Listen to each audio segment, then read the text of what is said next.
ಉಂಡಾಯಿಸ್ಬಿಡ್ತಾವ್ರೆ ನಮ್ಮ ಕರ್ನಾಟಕ ರಾಜ್ಯ ವಕ್ಫ್ ಮಂಡಳಿನ. ಮುಜರಾ ಇಲಾಖೆಯಲ್ಲಿ ಇತ್ತಲ್ಲ ಆವಾಗಲೇ ಚೆನ್ನಾಗಿತ್ತು ನಮ್ಮ ಕರ್ನಾಟಕ ರಾಜ್ಯ ವಕ್ಫ್ ಮಂಡಳಿ ಆಸ್ತಿಗಳೆಲ್ಲ. ಮುಜರಾ ಇಲಾಖೆಯಲ್ಲಿ ಆ ಅಧಿಕಾರಿಗಳು ಒಳ್ಳೆ ಸೇಫ್ಟಿಯಾಗಿ ಎಲ್ಲ ಇಟ್ಟಿದ್ರು. ಈ ವಕ್ಫ್ ಬೋರ್ಡ್ ಮಂಡಳಿಯಲ್ಲಿ ನಮ್ಮ ಮುಸ್ಲಿಂ ನಾಯಕರೇ ಕೂತ್ಕೊಂಡು ಇವರೆಲ್ಲ ನಾಯಕರ, ನಮ್ಮ ಮುಸ್ಲಿಂ ನಾಯಕರ ಇವರೆಲ್ಲ. ಮಾನ್ಯ ಮುಖ್ಯಮಂತ್ರಿಗಳೇ, ನಿಮ್ಮ ಕಾಂಗ್ರೆಸ್ಗೆ ಎಚ್ಚರಿಕೆಯ ಗಂಟೆ ಅದಲ್ಲ. ಇವರೇ ನೋಡಿ, ಇವರೆಲ್ಲ ನಾಯಕರುಗಳು ಅಂತೀರ ನೀವು.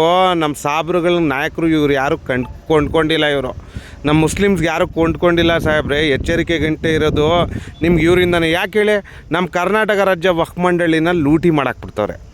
ಏನಕ್ಕೆ ಅಂತ ಹೇಳಿದ್ರೆ, ಯಾವ ಕಾಲೇಜ್ ಮಾಡೋರು ಕೇಳಿ ಇವ್ರಿಗೆ ವಕ್ಫ್ ಮಂಡಳಿಯಿಂದ. ಯಾವ ಸ್ಕೂಲ್ಗಳು ಮಾಡಿದ್ದಾರೆ, ಒಳ್ಳೊಳ್ಳೆ smart school, smarts colleges, engineering college, ಯೂನಿವರ್ಸಿಟಿಗಳು ಮಾಡಿದ್ದಾರೆ ಕೇಳ್ರಿ ಸ್ವಾಮಿ. ಇವ್ರಿಗೆ ಆ ವಕ್ಫ್ ಮಂಡಳಿ ಆಸ್ತಿ ಇನ್ಕಮ್ ಸೋರ್ಸ್ ಎಲ್ಲಿ ಹೋಗ್ತಿದೆ ಕೇಳಿ. ಯಾರ ಮನೆಗೆ ತೊಗೊಂಡೋಯ್ತವ್ರೆ ಕೇಳ್ರಿ ಇವ್ರಿಗೆಲ್ಲ.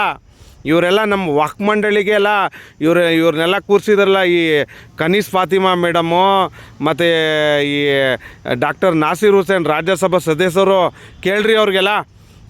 ಎಲ್ಲೋಯ್ತು ಅಂತ ಕೇಳಿ ಮೇಡಮ್, ಕೇಳಿ ಸಾರ್, ಕೇಳಿ ಇವ್ರಿಗೆಲ್ಲ. ಮೊನ್ನೆ ಡಿ ಕೆ ಶಿವಕುಮಾರ್ ಉಪಮುಖ್ಯಮಂತ್ರಿ ಸಾಹೇಬ್ರೆ ಕೇಳಿ. ಇದು ಎಚ್ಚರಿಕೆ ಗಂಟೆ ಇರೋದು ನಿಮಗೆ.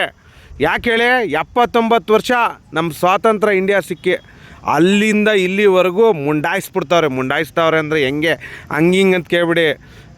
ನಮ್ಮ ಮೈಸೂರಿಂದ ಹಿಡ್ದು ನಮ್ಮ ಊರು ಮಂಡ್ಯ ಜಿಲ್ಲೆಯಿಂದ ಹಿಡ್ದು ಎಲ್ಲ ಮುಂಡಾಯಿಸ್ತಾ ಬಿದ್ದವ್ರೆ ಇಲ್ಲಿ ಕೂತ್ಕೊಂಡು ವಕ್ಫ್ ಮಂಡಳಿಲಿ. ನಿಮ್ಮ ಗೌರ್ಮೆಂಟ್ ಗ್ರ್ಯಾಂಟ್ಸು ಸ್ಯಾಂಕ್ಷನ್ ಮಾಡಿರೋದು ಸರ್ಕಾರದಲ್ಲಿ ಬಜೆಟು ಕೋಟ್ಯಾಂತರ ರೂಪಾಯಿ ಅದು ಮುಂಡಾಯಿಸ್ಬಿಡ್ತಾವ್ರೆ. ಎಲ್ಲೋಯ್ತದೆ ಅಂತ ಗೊತ್ತಾಯ್ತಲ್ಲ ನಮಗೆ ಇಲ್ಲಿ.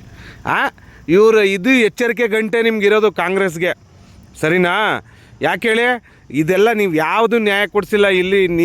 ನೀವೇ ಇಲ್ಲಿ ಲೂಟಿ ಮಾಡ್ತಾ ಇರೋದು ಅಂತ ಕಾಣಿಸ್ತಾ ಇದೆ ನಮಗೆ ಇಲ್ಲಿ ಕೂರಿಸ್ಕೊಂಡು. ನಮ್ಮ ಜನಕ್ಕೆ ಮೇಲ್ಗಡೆ ತಗೊಂಡು ಬರಬೇಕಾಗಿತ್ತು ನೀವು. ಈ OBC ಕ್ಯಾಟಗಿರಿಯಲ್ಲಿ ನಾವು ಇದ್ದೀವಿ, ಅವ್ರಿಗೆಲ್ಲ ಒಳ್ಳೆ ಎಜುಕೇಷನು, ಹೆಲ್ತು ಬಗ್ಗೆ ಯಾವ ಹಾಸ್ಪಿಟ್ಲು ಮಾಡೋರು ಕೇಳ್ರಿ ಇವ್ರಿಗೆ. ಕೇಳಿ ಇವ್ರಿಗೆ ಎಲ್ಲರಿಗೂ ಕೇಳ್ಬಿಟ್ಟು ಎಲ್ಲೋಯ್ತು ಅಂತ ಕೇಳಿ. ಇದೆಲ್ಲ ಇನ್ಕಮ್ ಸೋರ್ಸ್ ಎಲ್ಲೋಗ್ತಿದೆ ಅಂತ ಕೇಳಿ. ಮಾಷಾಣ ಗಿಷಾಣ ಇದು ಏನು ಬಿಡ್ತಾಳೆ ಇವರೆಲ್ಲ. ಕೇಳ್ರಿ ಇವ್ರಿಗೆ. ನಮ್ಮ ಮೈಸೂರು ಮಂಡ್ಯ ಜಿಲ್ಲೆಯಲ್ಲೆಲ್ಲ ನಿಂಗೆ ನೀರು ಕುಡಿತಾವ್ರೆ. ಇವ್ರು ಕೇಳಿ, ಮುಖ್ಯಮಂತ್ರಿಗಳೇ ನಿಮ್ಮ ಮೇಲೆ ಭರವಸೆ ಇಟ್ಟಿದ್ದೀವಿ, ನಿಮ್ಗೆ ಅದಕ್ಕೇ ಕಾಂಗ್ರೆಸ್ಗೆ ವೋಟ್ ಮಾಡಿದ್ದು. ಇವಾಗ ಎಲ್ಲಿ ಈ ಭರವಸೆ ಕಳ್ಕೊತಿದ್ದೀರ ನೀವೆಲ್ಲ. ಕಾಂಗ್ರೆಸ್ ಸರ್ಕಾರನೇ ಕಳ್ಕೊತಿದೆ ಈ ಭರವಸೆನ ನಮಗೆ ಇಲ್ಲಿ. ಯಾಕಂದರೆ ಇದೆಲ್ಲ ಲೂಟಿ ಮಾಡಿ ಚೆನ್ನಾಗಿ ಲೂಟಿ ಮಾಡ್ತಾರೆ. ಕೇಳಿ ಮಾನ್ಯ ಉಪಮುಖ್ಯಮಂತ್ರಿಯವ್ರಿಗೆ ಕೇಳಿ, ಈ ತನ್ವೀರ್ ಸೇಠ್ ಸಾಹೇಬ್ರಿಗೂ ಕೇಳಿ, ಈ ಜಮೀರ್ ಅಹಮದ್ ಸಾಹೇಬ್ರಿಗೂ ಕೇಳಿ, ಮಾನ್ಯ ಇವರು ಎನ್.ಎ. ಹಾರಿಸ್ ಅವ್ರಿಗೂ ಕೇಳಿ. ಎಲ್ಲೋಯ್ತು ಅಂತ ಕೇಳಿ, ಇನ್ಕಮ್ ಸೋರ್ಸ್ ಎಲ್ಲೋಗ್ತಿದೆ ಅಂತ ಕೇಳಿ. ಇದು ಏನು ಮಾಡ್ತಾವ್ರಿ ಈ ಇನ್ಕಮ್ ಸೋರ್ಸಿಂದ ಕೇಳಿ. ಗೌರ್ಮೆಂಟ್ ಗ್ರ್ಯಾಂಟ್ಸ್ ಬೆಳೆ ತಗೋಬತ್ತಾರೆ ಅಲ್ಲಿ ಆ ವಕ್ಫ್ ಬೋರ್ಡ್ ಮಂಡಳಿಲಿ. ಅವ್ರಿಗೆಲ್ಲ ಗೌರ್ಮೆಂಟ್ ಸ್ಯಾಲ್ರಿ ಕೊಡೋದು ಅಂದರೆ ವಕ್ಫ್ ಬೋರ್ಡ್ ಮಂಡಳಿಲಿ ಇರೋವಂಥ ಎಂಪ್ಲಾಯೀಸ್ಗಳಿಗೆಲ್ಲ ಏನು ಮಾಡ್ತಾವ್ರು ಕೇಳಿ. ನಮ್ಮ ಅಲ್ಲನ ಹೆಸರಲ್ಲಿ ಆಸ್ತಿ ಇರೋವಂಥದ್ದು ಇದೆಲ್ಲ ವಕ್ಫ್ ಮಂಡಳಿ ಆಸ್ತಿ. ಇದ್ರ ಇನ್ಕಮ್ ಸೋರ್ಸು ಬಡವರು ಬಗ್ರದು ಸ್ವಾಮಿ. ವಿಧವೆಯರ್ದು, ಬಡವ್ರದು, ಬಗ್ರದು, ಆ ಬಡವ್ರ ಮಕ್ಳಿಗೋಸ್ಕರ ಇರೋದು. ಏನು ಮಾಡ್ತಾವ್ರು ಕೇಳ್ರಿ ಇವ್ರಿಗೆ, ಕೇಳಿ.